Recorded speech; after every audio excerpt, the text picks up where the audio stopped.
Mike Tyson was just trying to enjoy a quiet afternoon in Brooklyn, strolling down a familiar street with a coffee in hand, when he noticed something off. Up ahead, near the corner of a rundown convenience store, two bulky men were crowding a teenager against the wall. The kid, no older than 16, looked terrified, his back pressed hard against the bricks as the men leaned in, their voices low and threatening. Mike slowed his pace, his eyes narrowing. He had been in enough situations to recognize when someone was in trouble. But this wasn't about throwing punches or using intimidation, those days were behind him. This required something far more powerful than brute force. And Mike Tyson knew exactly how to handle it. The late afternoon sun stretched long shadows over the Brooklyn streets, adding an edge of intensity, making everything feel more raw, more real. Dressed in a simple hoodie and jeans, Mike Tyson moved through the neighborhood with ease, blending in as he always did when away from the spotlight. But even in casual attire, there was no mistaking him, his build, his aura, his legacy. Taking a slow sip of his coffee, his gaze locked onto the scene ahead. Two men, big, muscular, and clearly trying to assert dominance, had a teenager cornered. The kid was trapped, his back pressed against the cracked brick wall of a convenience store. His wide eyes darted around, searching desperately for an escape. But there was none. Mike could hear snippets of the men's voices as he got closer. "Where's the money, kid?" one of them growled, his tone low but dangerous. "Don't play dumb," the other snapped, jabbing a finger into the boy's chest. Mike's jaw tightened. He'd seen this kind of bullying before, and he knew it could escalate fast. But Mike wasn't the same man he used to be. He didn't need his fists to make a statement anymore. Mike Tyson's footsteps echoed softly against the uneven Brooklyn pavement, the sound blending with distant car horns and the rhythmic thrum of life in the city. He wasn't in a rush. His movements were deliberate, each step heavy with quiet confidence. He took another sip of his coffee, letting the warmth of the cup settle in his hand as his eyes stayed locked on the scene ahead. The two men were too focused on the teenager to notice him at first. Their broad shoulders and aggressive postures created a wall around the kid, who looked smaller by the second, his back pressing harder into the cold brick wall behind him. The tension in their body language told Mike everything he needed to know. This wasn't just some harmless conversation. As Mike closed the distance, one of the men finally glanced over his shoulder. The recognition was instant. His eyes widened slightly, flickering with a mix of surprise and confusion. It was the kind of look Mike had seen 1,000 times before, when people realized who he was, and suddenly the dynamics of a situation shifted. The second guy, noticing his friend's reaction, turned too. His bravado faltered for just a moment, his mouth half open as if caught mid-sentence. Mike didn't stop walking. He let the silence speak for him, the weight of his presence settling over the scene like a heavy fog. Mike stopped just a few feet away from them, his coffee still in hand, his posture relaxed but commanding. He didn't need to puff out his chest or raise his voice. His calm was louder than any threat. The kid's eyes darted from the two men to Mike, a flicker of hope mingling with his fear. He recognized him too, everyone did. But what surprised him wasn't just who Mike Tyson was, but how he was handling the situation. Mike took a slow sip of his coffee, letting the tension stretch. Then, finally, he spoke, his voice low and steady. "Everything all right here?" The first guy, trying to recover, forced a laugh. It was a hollow, brittle sound, like glass cracking under pressure. "Yeah, man," he said, his tone attempting casual but landing somewhere near nervous. "We're just having a little chat with the kid. Nothin' serious." Mike raised an eyebrow, his expression unreadable behind his calm exterior. He didn't rush to fill the silence. Instead, he let it settle, heavy and uncomfortable, until the first guy's smile began to waver. The second man shifted uncomfortably, glancing at Mike's broad shoulders and the unmistakable tattoo on his face. He opened his mouth to speak, but no words came out. Mike knew something most people didn't: silence could be more powerful than any punch. He didn't need to threaten them. His presence, his history, and the calm in his demeanor were enough to make these two men rethink everything. The kid, sensing the shift, straightened slightly. He still looked scared, but the weight pressing down on him had eased just enough for him to breathe. Mike let his gaze drift from one man to the other, his eyes sharp and piercing. Then he took another sip of his coffee, the gesture casual but loaded with meaning. The first guy's confidence was crumbling. He shifted his weight from one foot to the other, glancing at his friend for support. But the second guy wasn't offering any. His eyes were fixed on Mike, his posture tense, like he was ready to bolt. "Look, man," the first guy tried again, his voice thinner now. "We ain't looking for trouble." Mike tilted his head slightly, finally letting a small, knowing smile play at the corners of his mouth. "Doesn't look like it," he said quietly. "But you're about to find some if you don't back off." Mike's words weren't loud, but they carried weight. The kind of weight that came from years of being in the ring, from facing down bigger threats than these two could ever imagine. The kind of weight that made people listen.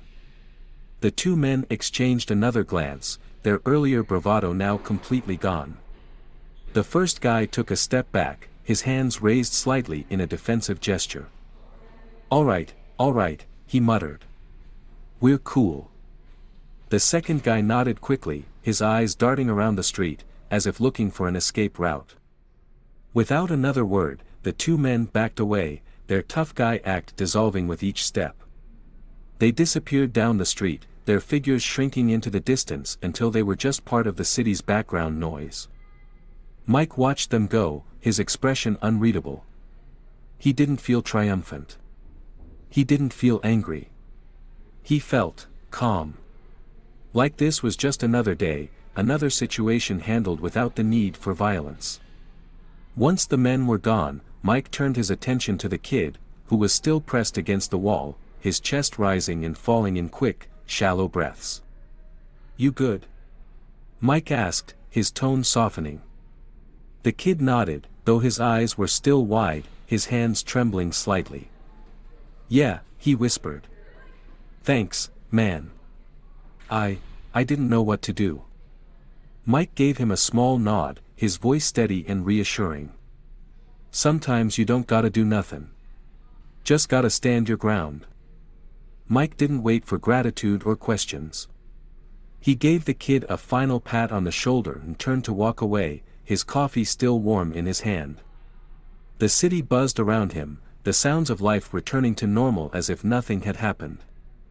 But for the kid, and maybe even for those two men, something had changed. Because sometimes, the strongest statement you can make isn't with your fists, it's with your presence.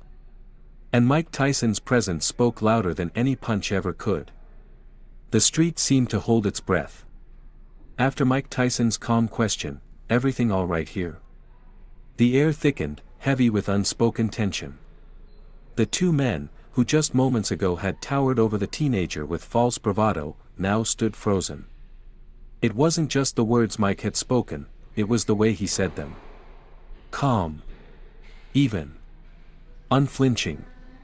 The teenager, still pressed against the wall, felt the shift immediately. The suffocating fear that had gripped his chest began to loosen, replaced by cautious hope. His eyes darted from Mike to the two men, sensing that whatever was about to happen next was no longer in the bully's control. The first man, the one who'd been jabbing his finger into the kid's chest, squinted at Mike, his confusion giving way to reluctant recognition. His mouth twitched, trying to form words, but none came. The second man whispered under his breath, his voice barely audible but thick with disbelief. "Yo, that's Mike Tyson." The words landed like a punch in the gut. The reality of who they were dealing with sank in, fast and hard. Mike didn't need to announce his name. His reputation preceded him, decades of being a heavyweight champion, of staring down the most dangerous fighters in the world. But now he was standing here, in their space, and they had no idea how to handle it. The first man tried to laugh, but it came out hollow, the sound echoing awkwardly off the brick walls of the narrow street. He glanced at his friend, searching for some sort of backup, but found none. "We're just talkin', man," he said, forcing his voice to sound casual. But it wavered at the edges, betraying the fear simmering beneath his tough exterior. "Ain't no problem here." Mike didn't move. He didn't have to. His stillness was louder than any words. His eyes, sharp and steady behind a calm facade, didn't blink. He took another slow sip of his coffee, letting the silence stretch uncomfortably long. The teenager, sensing the power shift, straightened up slightly. His heart was still pounding, but the sheer presence of Mike Tyson gave him a kind of courage he didn't know he had. For the first time since the encounter started, he wasn't just a scared kid cornered by bullies, he was a witness to something bigger, something powerful. Mike's calmness was infectious. The kid took a shaky breath, realizing that sometimes, you didn't have to fight to win. Sometimes, you just had to stand beside someone who knew how to command respect without lifting a finger. Mike finally broke the silence, his voice as smooth as it was steady. "Doesn't look like just talking to me," he said, his tone low but unmistakably firm. The first man's forced smile evaporated. He opened his mouth, then closed it again, his brain scrambling for a response that wouldn't make things worse. The second guy was already retreating in his mind, his eyes darting nervously down the street, looking for an exit. Mike's stance never changed. No clenched fists, no raised voice, just the quiet, looming presence of a man who didn't need to prove anything.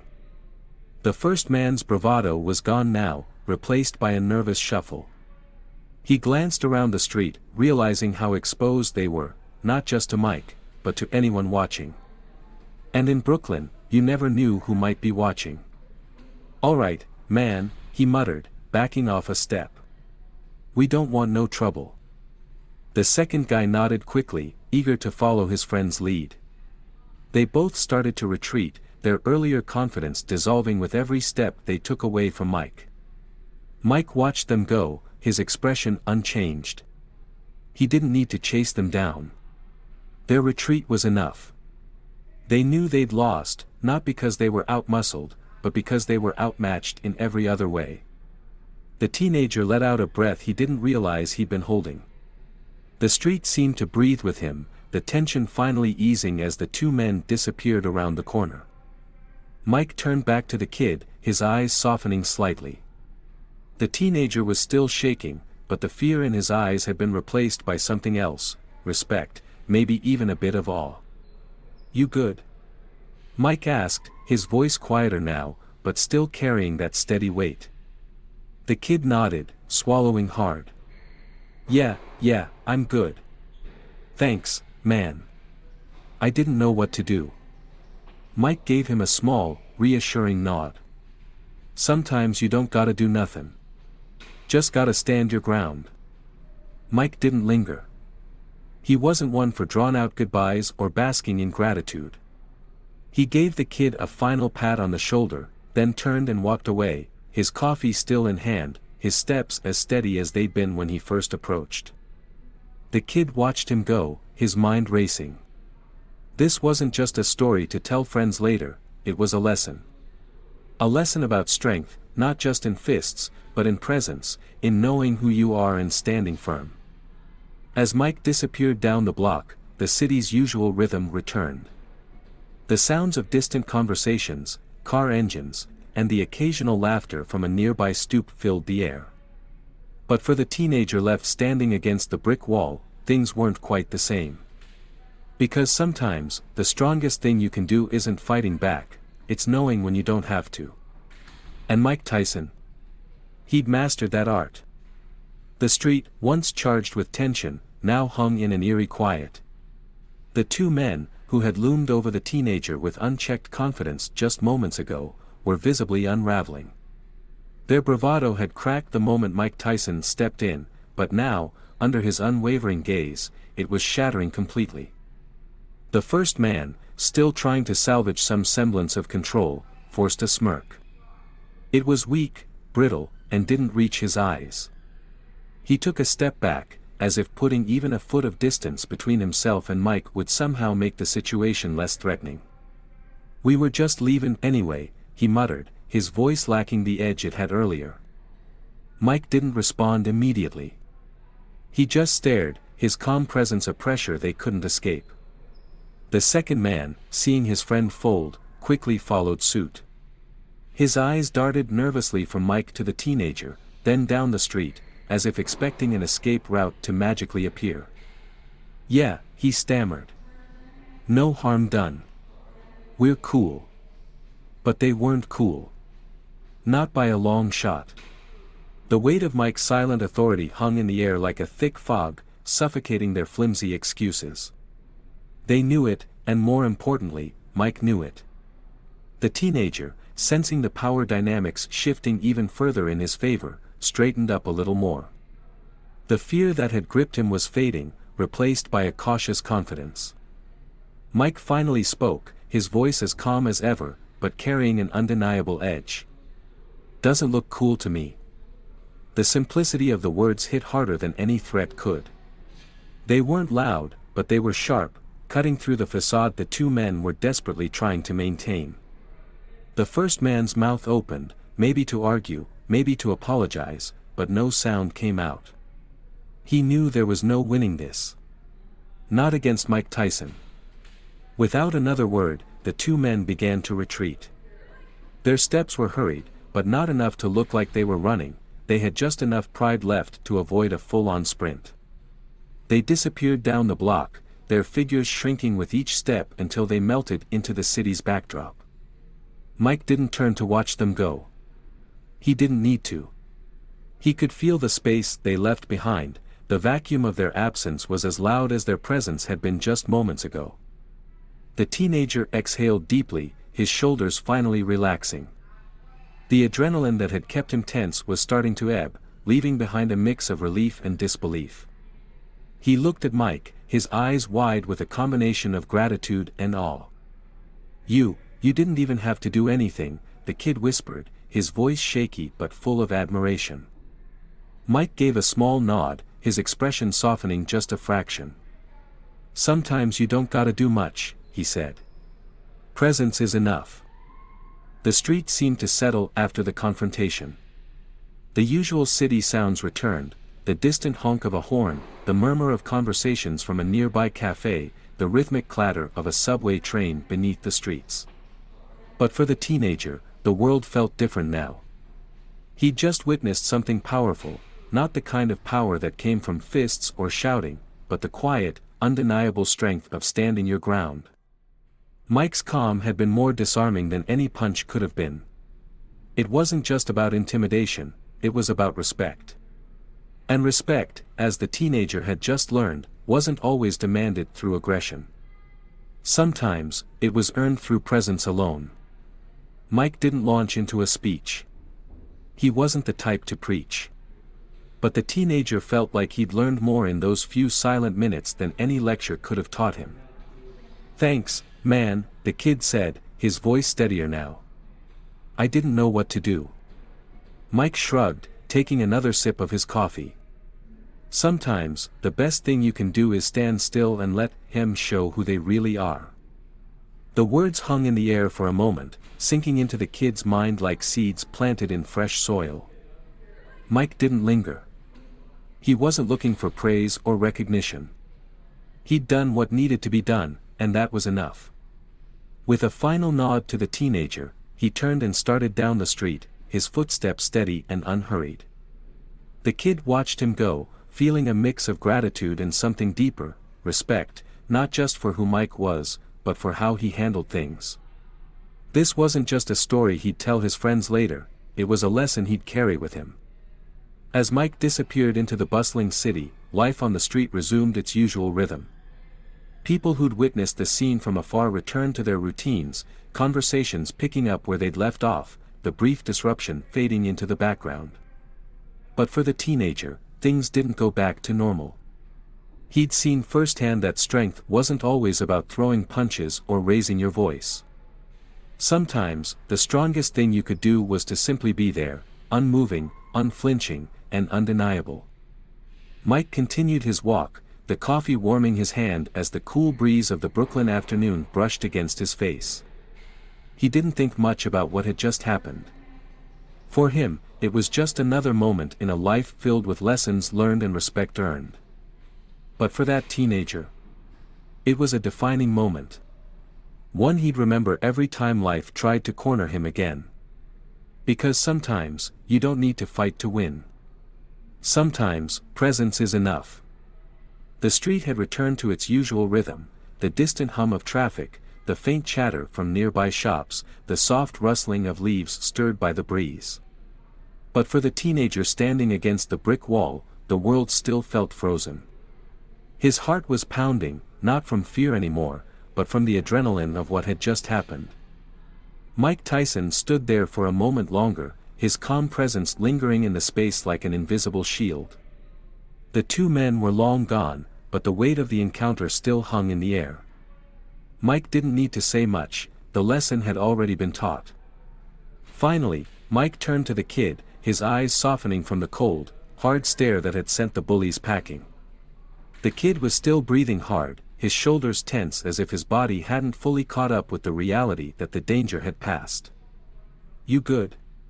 Mike asked, his voice low, steady, and surprisingly gentle. The kid blinked a few times, like he was snapping out of a trance. He nodded, though his hands were still shaking slightly. Yeah, I think so," he stammered. "Thanks, man. I didn't know what to do." Mike gave him a small nod, acknowledging the fear without judgment. Mike took a slow sip of his coffee, letting the quiet settle between them. The lesson wasn't in a lecture or a speech, it was in the simplicity of the moment. "Sometimes you don't gotta do nothin'," Mike finally said, his voice calm but filled with meaning. "Just gotta stand your ground." The words weren't just advice, they were a reflection of Mike's own journey. A man who'd spent his life in the ring, fighting battles both inside and outside of it, knew that strength wasn't always in the fists. Sometimes, it was in the stillness, in the refusal to back down even when words or threats were thrown your way. The kid let those words sink in. He replayed the scene in his mind, how Mike had walked up without a hint of fear, how he hadn't raised his voice or clenched his fists, and yet somehow, he'd managed to defuse the entire situation just by being there. It wasn't just Mike's reputation that had scared those men off. It was the confidence, the unwavering calm, the undeniable presence of someone who knew who they were and didn't need to prove it. The teenager realized that strength wasn't always loud. Sometimes, it was quiet. And sometimes, that was even more powerful. The kid wanted to say more, to express how much it meant that Mike had stepped in, but the words felt small compared to what had just happened. Instead, he gave a simple nod, the kind that spoke volumes without needing to be explained. Mike understood. He'd seen that look before, the mix of gratitude, respect, and realization that life had just taught a lesson in the most unexpected way. Without another word, Mike gave the kid a gentle pat on the shoulder and turned to walk away. His steps were as steady and unhurried as they'd been when he first approached. The coffee in his hand was still warm, and the city stretched out in front of him like an old friend. He didn't look back. He didn't need to. He knew the kid would be all right now. Maybe not just because the danger had passed, but because something inside the teenager had shifted. The kid stood there for a while, watching Mike disappear into the flow of the city. His heart had slowed, but his mind was racing. This wasn't just a cool story to tell his friends later, it was something deeper. He'd seen strength today, not in the way movies showed it, but in a real, raw, and honest form. Mike Tyson hadn't thrown a punch, hadn't raised his voice, and yet he'd left a mark that the kid would carry with him for the rest of his life. The city around him returned to its usual pace. People passed by, unaware of the quiet lesson that had just unfolded on this ordinary Brooklyn street. But for the teenager, things wouldn't be the same. The fear that had gripped him earlier was gone, replaced by a newfound sense of confidence. Not the kind that came from knowing you could fight, but the kind that came from knowing you didn't have to. Mike continued his walk, blending back into the rhythm of the city. For him, it was just another day, another moment where life tested him, and he responded the only way he knew how, with calm, with presence, with respect. He didn't need applause or recognition. The impact of his actions wasn't measured in cheers or headlines. It was in moments like this, where a young kid learned that strength wasn't always about being the loudest or the toughest. As Mike disappeared down the street, the kid finally pushed himself off the wall, his steps lighter than before. He didn't know what tomorrow would bring, but he knew one thing for sure. The next time life tried to corner him, he'd remember this day. He'd remember how Mike Tyson stood his ground without lifting a finger.